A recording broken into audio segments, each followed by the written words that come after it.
Hello, everyone. How goes it? We are back. I am still Greg Tito. And this is Matt Cernit. Hello.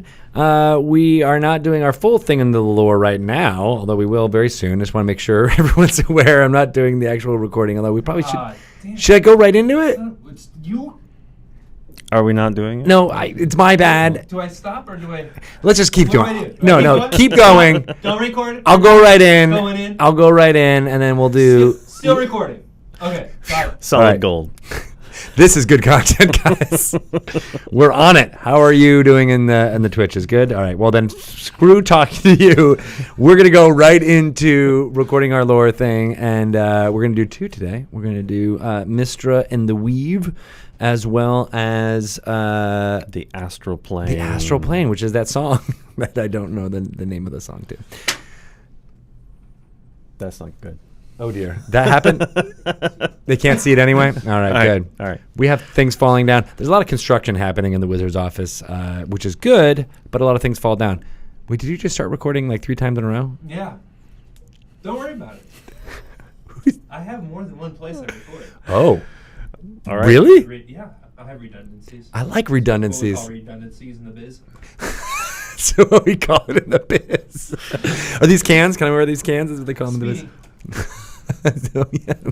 We're so off the rails. You did that once. So off the rails. You did that once where you're like, speed, and I was like, what? Are we on a film shoot? What's happening? All right. I have my computer. I can do my job. We're You really do your good. job. You're We're doing it really doing well. it. We totally know what we're doing. I love all you guys out there, including. No, I thought a joke would happen eventually as I started talking, but it never happened. All right, so we're gonna go right into the actual lore you should know segment. Wait, should we put that poster back up first?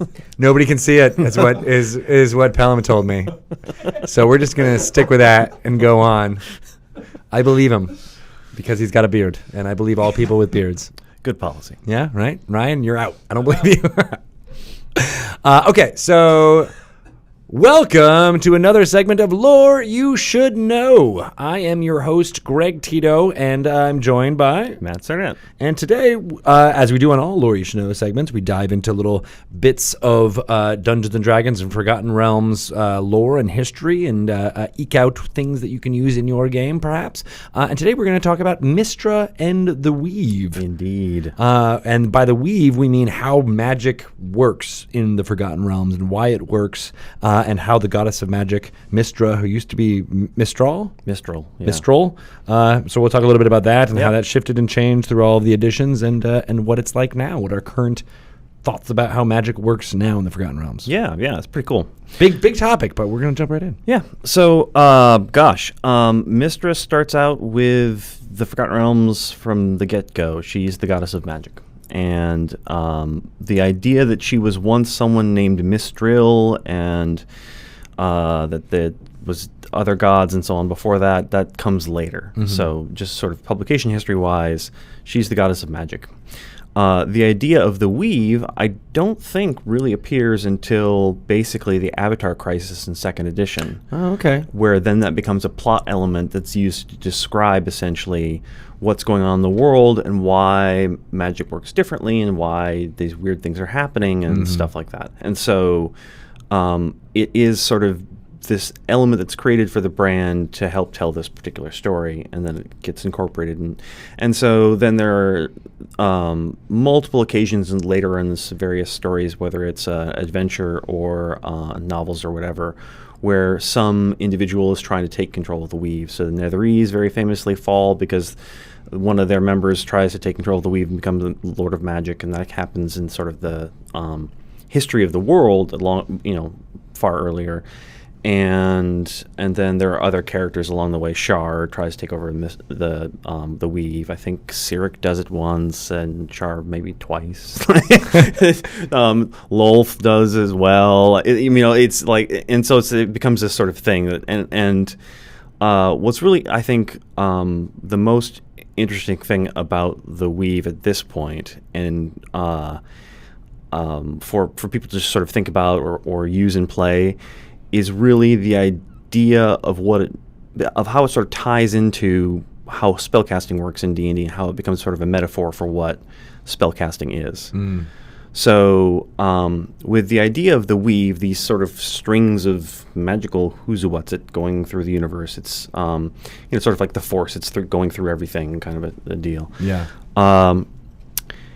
There's the concept with somatic and verbal components that you're somehow kind of tuning and plucking the weave.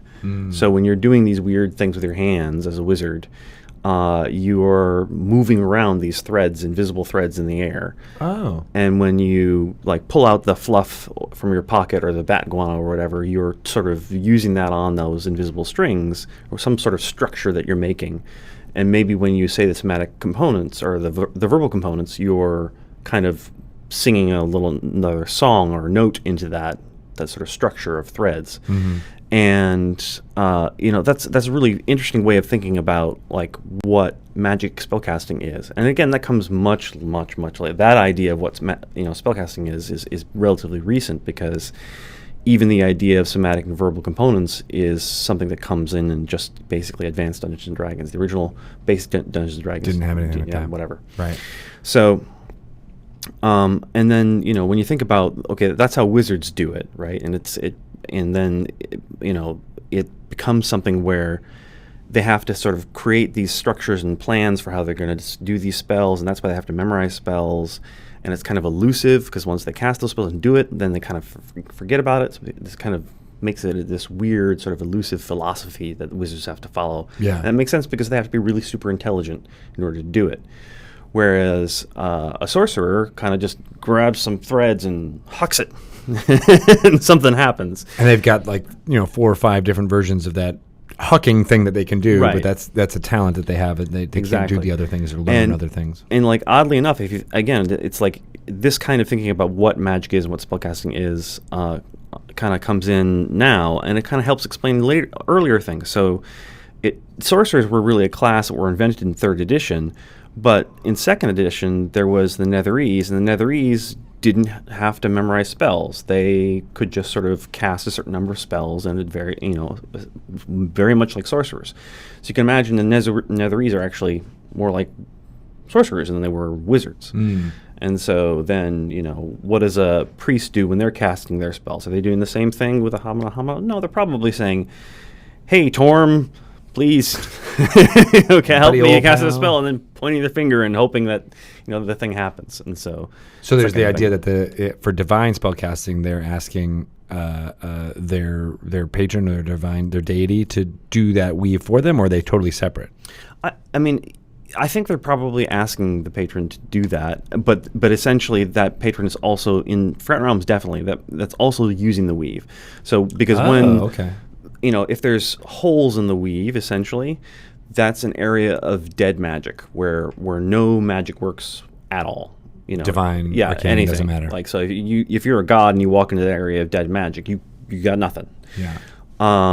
And there's also areas of sort of wild magic where it's just kind of doing its own crazy thing, and then the Spell Plague added another wrinkle with areas of Spell Plague where it was doing this weird diseased version of magic-y stuff.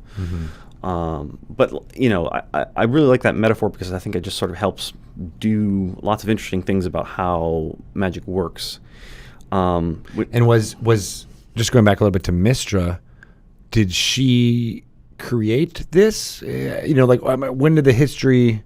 I know we kind of only know about the weave now more recently through our books, but in the mythology, is she the first person who is able to see these things, or were they always there, or did she create them? It's a little unclear. Mystra, the basic idea is that Mistral, as she was originally called, and Mystra, as she becomes named, and then Midnight, who was immortal, who took over the role, becomes Mystra. They're basically one and the same with the weave. They kind of are the weave as well as being a deity of the weave. Interesting. And so, Mystra is to a large degree thought of as, in the realms, she's thought of as sort of a good deity because people like magic, but basically she's neutral because all that stuff happens. Whatever evil spells are cast, she's Right. She doesn't make she judgment or doesn't not empower step them. in, right? She's just letting it happen. So did the Overgod, Io, create her and magic? Unclear. Yeah. Totally unclear. And, she's had... Mystra's kind of interesting because she has had evil sort of... Oh, I forgot the name of what they are. But, like, she's empowered over time, not just the Chosen and stuff like that, but other individuals to be... I think they're Magisters or something like that. And so one of them that she empowered, for example, was the person who started the Cult of the Dragon and went crazy with that power and stuff like that. So like she's basically occasionally kind of giving mortals more or less superpowers with magic because they're furthering the cause of magic somehow and stuff like that in the world. Oh, It's okay. very strange. That is interesting. So. Now, when people, you were saying there were other deities who were trying to take over the weave, how, if she is the weave, as one interpretation of this is, how would that even work? Is it more like a MacGuffin that just had been used? The basic idea is whomever that is attempting to kill her and supplant her, basically. And so that moment of her potential death is usually what causes all the calamity. So, like, the fact that the one Netherese guy decided, I'm going to become the god of magic. He tried to kill her and with a 10th level spell or something, or 11th level spell, I think.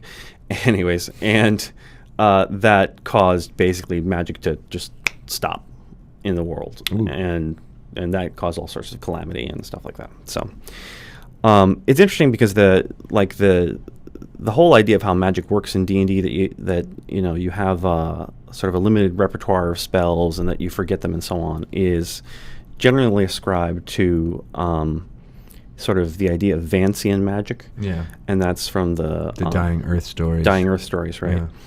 And, like that, when you think about like when all these stories are being developed and when Dungeons and Dragons in general is being developed, it's in this really early stage for just fantasy as a genre, because like The Hobbit came out I think in 37 or 38, and basically that's around the same time that Gary Gygax is born. And then The Lord of the Rings is first published in 54, I think. So Gygax is only like 16 or something like that when The Lord of the Rings comes out. And so all of the impact that The Hobbit and The Lord of the Rings have on other fantasy is happening while Gygax is growing up. And so, Conan is coming out then and all these other things like that. And so, the fact that those had the kind of impact that they had to sort of create what D&D is, it's all kind of just co-developing and rattling along Right. together. So it's, the fact that magic didn't really have a system for like what it was until, say, basically Advanced Dungeons and Dragons. Oh, there's verbal, somatic, material components. And then still it was kind of like, there's divine and, but they just work the same way because that's easier and, blah, blah, blah, blah. Like, it's just kind of because there wasn't, if you think about, when you went to the library, the bookstore or something like that, and you wanted to buy a novel about fantasy, it was like, well, you can buy The Hobbit or The Wizard of Oz, or, it wasn't a lot of developed thought about that kind of thing. Oh, I see what you're saying. So, like, because it was such a nascent development, even in the 70s, as Gygax and Arneson were making Dungeons and Dragons, that it. Yeah, like the whole idea that if you have a world of magic and a world of fantasy, that you need to understand how magic works, is something that I think authors still struggle with when they're writing fantasy novels. Because and so on. in fairy tales and things that were what informed modern fantasy, it was just, it works. Yeah, it doesn't matter. It just is. It's just the major premise of what's happening right now. And you're right, with the sophistication and proliferation of fantasy now, people want to know more. They want to come up with the systems, and probably there's some back and forth there between science fiction and fantasy of like, hey, these things are neat, but wouldn't it be cool if we actually could figure out how it worked? And that's why the metaphors of playing with the weave actually makes sense, and that was developed over time. Yeah, and really, I mean, that is just something that's come about with 5th edition, because if you asked, when we were doing 3rd or 4th edition, how people cast spells, it would just kind of be like, well, they do the stuff, and then, I don't know. Yeah. And then things happen, right? Like, Yeah. the effect happens. That's all Right. that was important at that time, right? That's interesting. So, if someone's developing their own system of magic or things like that, what's how some of this conversation can, think about how they would think about their homebrew system. I mean, I think that the weave is one of those things where it's like, oh, hey, that's a really nice metaphor for just how D&D works, right? But there's other ways to do it. I mean, there's been for a long time the theory that wizards are kind of tapping into elemental forces, or they're tapping into kind of like they're going through sort of the astral or the ethereal to sort of bring magic to them from those places, and that somehow saying the right words and knowing the right spell is like a formula that unlocks some portal for that magic to occur. Right. And that's a perfectly workable system. If that's how you want to play with it, I think there's lots of fun things to do with just sort of the origins of powers. I mean, warlocks in particular are a great way to kind of play with that idea. So are, of course, clerics and paladins and so on, where there's an individual who's sort of giving you the power to do X, Y, and Z, and Right. stories can relate from that sort of relationship. I like that too. But then it's also okay for, to either use what's in place. So like, if you're in the Forgotten Realms, just being like, hey, this is Mystra is what magic is, and you can kind of think about it that way, or just to be, you cast spells and things happen. Yeah, because it's easy stuff. Let's Right. play a game. Yeah, exactly. But if you want to sort of like ascribe some creator of magic, right? Like in Forgotten Realms, there's also the idea of the Nether Scrolls and kind of this secret of magic and stuff like that. And so there might be in your game some individual who figured all this out, who's this person who is the originator of all of these spells and stuff like that. So. And it is funny. I didn't even think about it when we were going to start having this discussion that this is where it would go. But I feel like the development of the idea of magic as something that is very, very powerful, but could be abused and could lead to things, is a very Cold War idea of basically how we came to grips with using the atomic weapons and all that, and Oppenheimer's Death Destroyer of Worlds. I mean, there's a lot of that all mixed up in D&D magic. Of like even the Netherese story of like you can be too advanced that you lose sight of what is good and right in the world because you can use these very powerful weapons. That isn't that better than it. Even Greyhawk itself too had the two warring factions in this way. There's a big desert, and there's echoes of this in all of Dungeons and Dragons. Yeah, and you can see some of that. I mean, obviously in the Lord of the Rings, I mean, there's lots of parallels there. But essentially, there is this one magic power that's super powerful, and it's doing this evil thing, and we need to go and take it to someplace and get rid of it. Essentially, right. I mean, that was very much like a weapon that is inherently evil. Right. I think magic is different in that it can be good, it can be bad, but it's a power that needs to be reckoned with or governed, or have the more moral people be able to control it. And I think if you look at things like Harry Potter and so on, there's another sort of attempt to kind of rationalize how magic works, and again to sort of tell a very similar story in that sense of like you can use this for good or for bad, and we need to have there's sort of moral quantity or so on. Whereas if you look at other stories that employ magic, oftentimes it's just it's as good or bad as shotguns and bazookas, right? They're just whatever, they're things. Exactly. So no, it's really fascinating. So I mean, you can use all that in your game. You can have it be a centerpiece as part of what you're talking about. It can be just a background of like there being this is the weave and this is how it works, and Mystra may or may not be an agent of good or not, or but Yeah, again, you can grapple with all that, or you can just let it be the background and be a part of informing what's happening in the other stories that you're telling. Yeah, and I mean, I think if you're playing a wizard or something along those lines, it's just kind of a fun thing to think about. What your character does.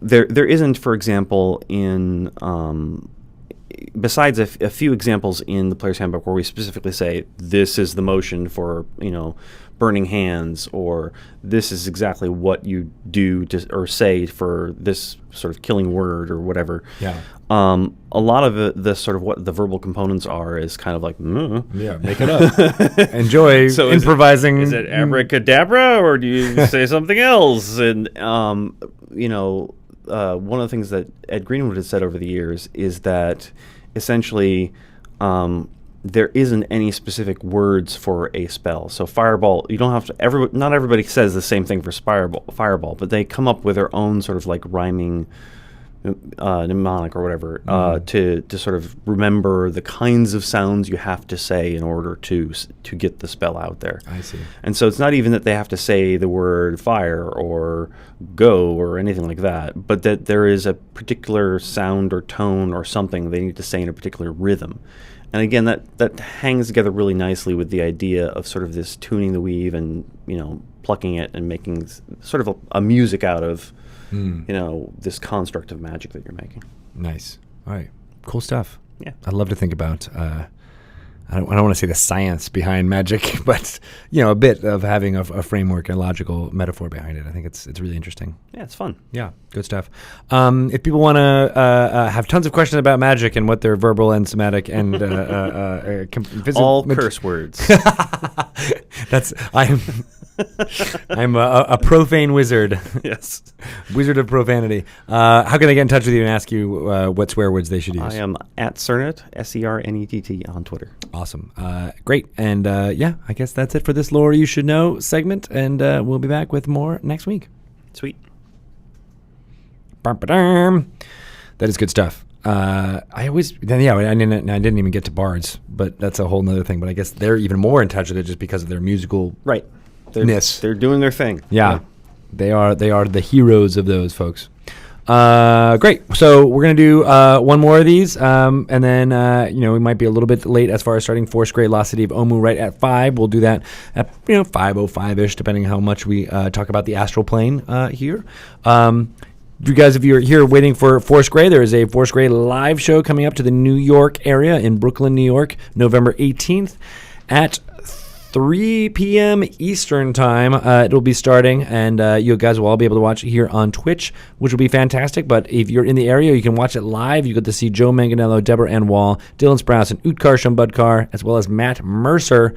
He is going to be there dungeon mastering the finale to this season of Force Grey Lost City of Omu, which is pretty exciting. They might be going into that temple that's in the Lost City of Omu for the end. I'm just, spoiler alert, they all die. That's not true. But stick around. We got one more awesome Lore You Should Know coming up, and then we'll be throwing it to episode 14 and 15. That's right, 2 episodes back to back of Force Grey, getting ready to get that premiere on November 18th. All righty. You ready to talk about the Astral Plane? Sure thing. Welcome to another Lore You Should Know segment. I don't know why. My brain just stopped right there. You can just cut it out. Hello, everyone. Welcome to another Lore You Should Know segment. I am your host, Greg Tito. I am joined by Lore Master Matt Cernett. We are here to talk about a little Dungeons & Dragons lore bit that has been around for a very long time called the Astral Plane. Yes, it has. And what we talk about today, you can use in your game. You can use it to just learn more about what happens in the... I guess this is more of just not a Forgotten Realms specific thing, since there's astral planes all over the world in Dungeons & Dragons. But we like to get to the bottom of where these things came from, and hopefully you can use it in your game. So the Astral Plane... where was it first mentioned? So I think I'm not 100% positive, but I think it was first mentioned in Eldritch Wizardry, Okay. which is like a original D&D sort of supplement booklet. And I think that might have been in the white box. I don't recall now. But it's not a whole thing yet, but it's definitely a concept that's there. And so basically there's the spell Astral Projection, and when you do this, you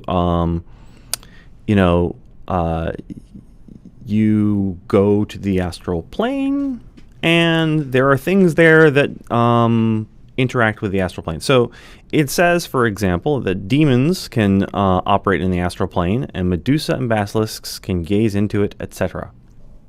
Oh, that's good to know. That's an important rule. They can just gaze into it. And Meaning that, like, if you're actually projecting in this edition, that they can freeze you or turn you to stone. Yes, they can turn you to stone. Like somehow they can just see into the astral plane and just do it. And it's got the whole thing with your astral body being connected to your physical body with a silver cord, which still works. That's how the spell works to this day. Mm-hmm. And then if you get the cord broken, you're dead. And there's psychic winds and all this kinds of stuff. I mean, all of the basic elements of what the astral plane is all about are there. Now, the astral plane. So let's talk about what those are. Yeah. Yeah. Right, What is it? Yeah, exactly. Because immediately I'm like, oh, so is it different than the material plane? Is it the same? Yes. How much? So nowadays, and in most of the previous editions, the astral plane is a sort of silvery void, which is sort of the connecting element, let's say, between the material plane where all the worlds and planets are and the realms of the gods. So it is this sort of connective tissue of where, like when a soul leaves the world, where does it go? It doesn't like fly up into the air, right? What happens to it? And assuming it doesn't become a ghost, because that's something different. We'll cover that later. It basically transfers over into the astral. From the astral, it will go on to wherever else it might go. I see. And in various worlds, that happens in different ways, and various deities do different things, and so on and so forth. But so the astral is sort of this space of thought. It is a sort of a plane of thought and spirit. Interesting. And it's this weird silvery void in which, if you come as a living person, you don't have to eat or drink, and you don't really age, and you just can kind of just hang out in the astral and read books, I guess, watch Netflix, and chill. And then there's not much out there except for occasionally there are bodies of dead gods, big stone petrified bodies of dead gods from some time that got killed, and there are things called color pools, and color pools are essentially gateways to other planes. Mm-hmm. And they have different colors depending on which plane they go to. And they generally go to the outer planes and the material plane. And so the astral plane can be really used as like a way to get from point A to point B, like a substation. Right. And one of the things that you can do when you're astrally projecting is sort of use it to travel to another plane. It's a very strange way to do that, though. It's kind of dangerous because, it's mostly empty space and nothing's really out there, except for occasionally there are the things that are out there, and when they are out there, they can cut your astral cord and kill you. So there's things called Astral Dreadnoughts, which are these giant. They were on the cover of the Manual of the Planes back in Advanced Dungeons and Dragons. Yeah, and I think it was the Manual Planes, and they're these massive monsters that can sever your silver cord, and they take great joy in doing that. Like that's one of the ways that they get their jollies is finding people traveling around and severing their cord or eating them. But are they native to the astral plane? Yes. How did that happen? No idea. Then there's also the Githyanki, and they are not natives. They ish. So there is, I think, in Volo's Guide to Monsters, some speculation, and it might have appeared in previous editions as well, that the Mind Flayer Empire, that's sort of referred to as like, once upon a time, there was a Mind Flayer Empire. They enslaved a people. These became the Gith, and they rebelled, and the Githyanki stayed in the Astral, and the Githzari went to the Plane of Chaos, these stuff I'm forgetting at the moment. Anyways, so there's some speculation essentially that maybe the Githyanki basically kicked the Mind Flayers out of the Astral. And so the Mind Flayer Empire might have actually been in the Astral to a large degree, as well as being in worlds and stuff like that.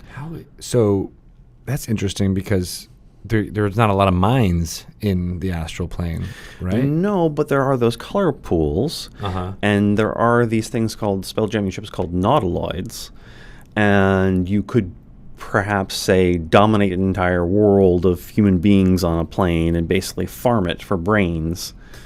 Oh, and then take them back to the Astral Plane, and that was like their how they operated. Right. Interesting. Okay. So going back to like what the Astral Plane actually is, you said to me it's kind of like this empty place. I'm imagining white. Is it white a lot? Yeah, it's described as silvery. So I mean, I often imagine kind of like, you know, the way that a foggy day can look kind of bright in some spots of the sky and dark in others. Yeah, like that, but with more silver. and foggy makes sense. Yeah, I could see that. That seems to be, the right feel, I guess, for it. Does it have mirror images of what's on the material plane, or is it just it's completely its own thing? Big open void. So now, I should say, in 4th edition, it was turned into the Astral Sea, and then it was like a physical silver body of water that on you which could sail on? So like a plane, like an actual like, okay, there's a flat surface, and then there were sort of islands of habitation in the Astral Sea. And in the Great Wheel cosmology, it's not. It's really this sort of more just infinite plane of weird thought and so on. I should say one of the ways that you get around is by thinking. So you just kind of think where you want to go, and you Superman off whichever direction you want to go to. Or if you want to walk, you can do that too. Especially if you're on like one of those dead god bodies or whatever. There's sort of localized gravity and stuff like that. I see. And you, according to DMG in 5th edition, that's basically, I think it's 3 times your intelligence score. So if you're a dummy, you're slower. You can't think. You literally can't think as fast as everyone else can. All right, I like that. Yeah. But if you're, I seem to remember the idea that you could go in, you could project yourself into the Astral Plane and then get back into the material world at a different location. Yeah, you're not tied to, or travel to other planes. And so my understanding of that is essentially that your physical body stays behind. And you run off and you got your astral body. Yeah. And the chord's behind you. And then when you make the transition through one of those color wheels, then you embody in that other world or other plane. A new body. I think so. Interesting. So, but your old body would still be catatonic on the material plane. Right. Interesting. So that was always why like you wanted to do it in a safe place where your body is protected, and you can't just do it in a dungeon, or you can, but it's a super risky move to do that. Well, and one of the things with Acerak, a friend over, is that in the original Tomb of Horrors, he's sort of assumed to be just kind of gone off and done that. Like his body is kind of these bones and dust, because he's left and he's like, yeah, screw this. I'm astrally projecting and I don't care about the world anymore. So that's why he can kind of go between planes and is that kind of a character with that much power. And that makes sense. The Astral Plane, I should say the Astral Plane is also the place where somehow it's presumed that like little demi-planes or pocket dimensions and stuff like that are. Although I don't know how that works. Like this sort of idea that like if you reach into a bag of holding, where's that extra space coming from? And the answer the D&D gives is that extra space is coming from the astral plane. But then, like, I don't know that there's someplace on the astral plane which just has, like, your stuff floating in a clump somewhere. Yeah. I don't know. Maybe there is. I don't know what that means. But that's the idea. With that'd be a good adventure, right? Like, hey, somebody's got, something that the party needs in a bag of holding somewhere. I know how we can get it. We'll go to the astral plane. Go to the astral plane and find Yeah. where the pocket of stuff is that is needed, right? I'm imagining a row of like lockers or something like that. Oh, there it is. Oh, there it is. Cool. All right. So what about a portable hole? Does that also go to the astral plane? Presumably it works somewhat the same way, again, because it's kind of like this extra dimensional space, and those extra dimensional spaces are kind of assumed to be somehow part of the astral plane, although how that works doesn't really make a whole heck of a lot of sense, because there's also I think there's present in various texts that like that's not true, that they just make spaces and it's just magical, so screw it. So you can play it one way or the other. Yeah. What about you mentioned dead gods and that these bodies are just kind of there. Are they like colossi? Is that why they're so big, or is that just the idea that they're gods, so therefore they have large representations of themselves in the astral plane? That's basically the presumption, yeah. And so, for example, Githyanki live on a big dead god that is kind of. It doesn't look like it was human. It looks like it had 6 arms, legs, question mark. It's a big hunk of rock that they kind of live on and in. And then there's other ones that are, like it's just a giant severed floating head of rock floating through the astral plane and stuff like that. Okay, so this begs the question, are there living gods in the astral plane? Why, if not, why are there dead bodies of gods in the astral plane? Right. Okay, the why are there dead bodies of the gods in the astral plane is, I think, because where does a dead god go when they die? Well, they're transferred through the astral from wherever they are in the other places, and then they don't go the material, so maybe they just kind of get left over, right? They have nowhere to go but the astral, kind of. If you get my meaning. Sure. I guess you kind of have to think a lot about like how a god could die, and I'm mixing up whether this is Forgotten Realms gods versus I don't know that our own monotheistic religion, where there is no such idea of like a god ceasing to be in Earth history. Right. There's not really a lot of what happens to that because it doesn't happen. This is all kind of fantasy. There's plenty of mythology where gods are killed. Norse mythology. I guess that's true. You're right. Comes to mind as one thing, but like what happens to them after that is whatever. We don't, Yeah. There's just that story about that god that got killed. So yeah, so he's dead now. Not, or we keep on worshiping because that's their gods and that's what we do. Right.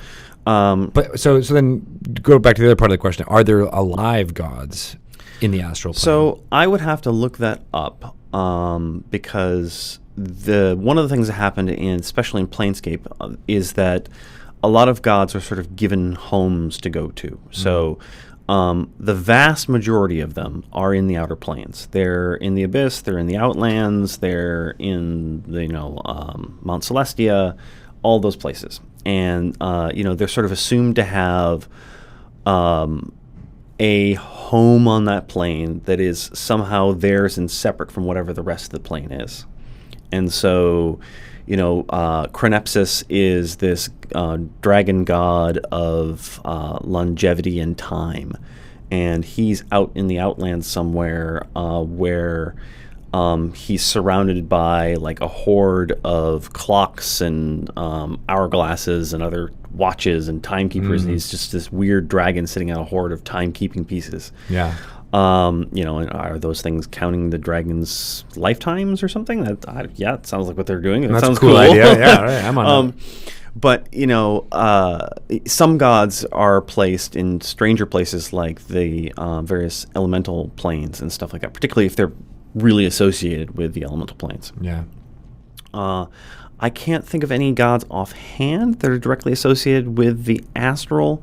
Maybe Ptah, but yeah, I'd have to look it up. Shah. Are those two? Those are twin gods, right? Ptah and Shah. What is Ptah? So Ptah is sort of like this over-god of the pseudo-Egyptian pantheon. Oh, okay. And he's like this. He's like the boat driver through the stars for the whole pantheon. Like he kind of like steers the ship, and he's sort of the over god in a way that kind of the way that Ao is sort of. And yeah, so he's a thing. Got it. Is Ao of the Astral Plane now that you mentioned him? Who knows? So the idea of overgods in the Avatar Crisis and Ao is really something that came up in that series of novels and hasn't been explored much since.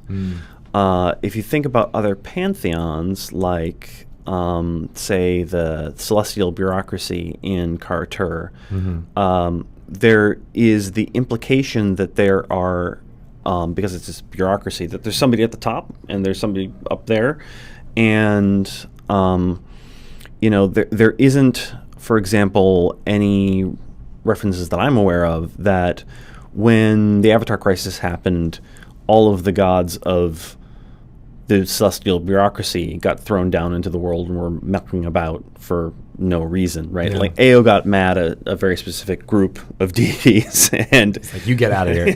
Right. right, and was dealing with them. Although that has, like, later stories have kind of spread, so that we have the idea that there might be elven or dwarven gods that were down on the earth during that period. At the same time. Which is kind of weird because he was really specifically angry at kind of the more or less human pantheon at the time. So Yeah.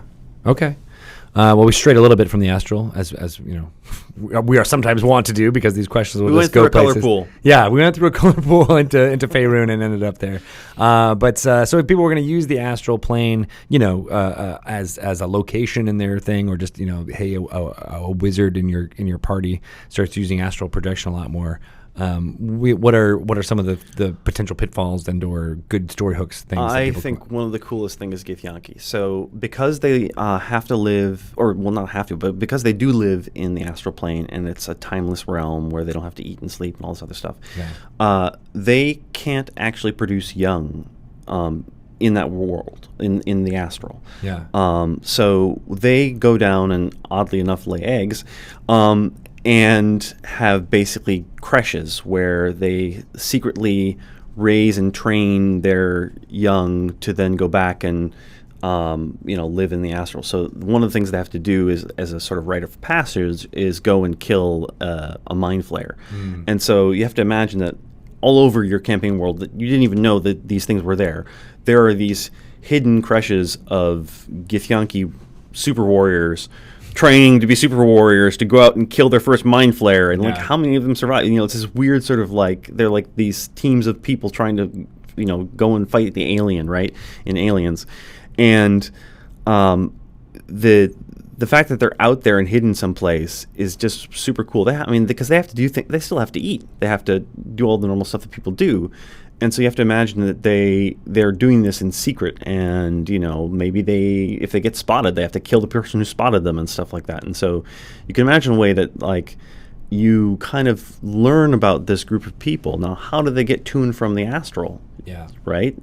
Well, they probably have to go through a color pool someplace in the world, over the world, somewhere, using the astral dreadnoughts or astral ships that Githyanki use in the astral, because they fly around in the astral on these weird ships. Different than the dreadnoughts that are the bad ones that clip your... Right.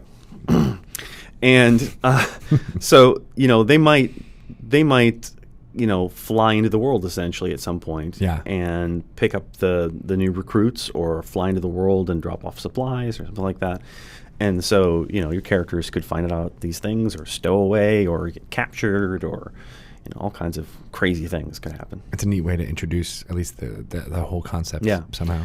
Red Dragons too are allies of Githyanki, so like there might be in your campaign some Red Dragon that PCs fight, and you, as sort of like a way of opening that door is, you get there and there's a Githyanki crash in with the Red Dragon. Like, what are these What guys is this doing now? about? Right. Yeah. And maybe the Red Dragon flies Githyanki up through a color pool or something like that into the astral, and so then you can find that gateway. And That's pretty go cool. there. Yeah. That's pretty cool. I feel like there's a lot more with the Gith that I want to unpack. Yeah, they're fun. After all this. So Yeah, that's they're good super fun. stuff. Cool. Thank you. And also, I'm only 3 episodes into the latest season of I think we're in the same spot. Stranger Things. Yeah, we're in the same spot. And part of me is thinking, after a couple of things that you've said already about what potentially D&D references are within that season. So We'll see. yeah, I know. I'm looking at you, Ryan. he's trying not to spoilerize. If people have questions about the Astral Plane or any lore in general, where can they get in touch with you? At Cernet on Twitter, SERNETT. Nice. And with that, they're going to ask you about, Tolkien and everything. Ptah. any lore ever, go to Matt. He knows. He's the master. Cool. Thank you. I am at Greg Tito on Twitter, too. Feel free to ask me any questions, and I'll send you to Matt. And that's it for this Lore You Should Know. Thank you so much. And we'll be back next week with another fun segment. All right, folks. We are out here for our Dragon Talk recording sesh. That's what they call it in the biz. It rhymes with crash, which I did not know that was how that went. First of all, I played Alpha Centauri, and I thought it was cresche or crescia. I didn't realize it was. Maybe I'm pronouncing it wrong. And I just Who knows? misled everybody. I believe you. You're a good I true have a person. beard, right? Yeah, right. We are all truthful people who have beards. So Santa. Yeah, right. Yeah, who did? Yeah.